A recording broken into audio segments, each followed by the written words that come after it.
Ang tawag sa batong ito ay... Ay, ano? Sige, patuloy mo. Ang tawag sa batong ito ay batong dagat. Malamang kasi nasa dagat yung teksto. Eh, tignan, nakabidyo tayo eh. Ay, nagbibideo? Oo.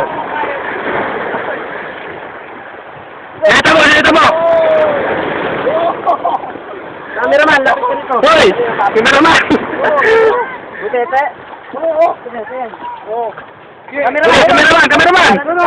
Ang tawag sa ito ay lobo. Bigla nabubuntis yan, isusundot mo lang. Parang hindi yan eh. Okay na. Next! Ang tawag sa creature na ito ay ano? Asa, dogi-dogi. Dog in the sea. Fishing dog. Maligo dito ako maligo. Grabe yun. Zero na. Dito ako maligo yung aso. Muna ihirong, hindi kandingon.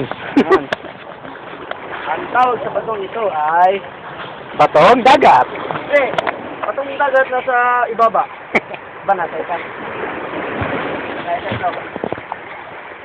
Ito, bihira mo lang bakit kita ito. Ito na yung baton na nakalubog. Oo. Pero mas nakalubog ito kaya ito. Ay, cameraman. Saan naman? Andun, i-view mo dun. Oh, ito na. Diyan, Oh. bandang yan. Oh. Diyan ako nakatira. Sa Taray, The Land of Promise. Diyan kumukuha ng sigar na, lakas. Sa mga batong yan. Sige. May iba ang bato dun. Puti, putila. Parang buhangin, oh. Crystal stone. Saka ito, ayaw matanggal Puti na. Yun na. Kabuti. Oh, ito, kabuti sa dagat ito. Hindi, parang hawig ng sombrero ni Raven sa Mortal Kombat eh. Na, dagan rin, oh. Saan ba? Eh. Lubat na ako. Pause na tayo.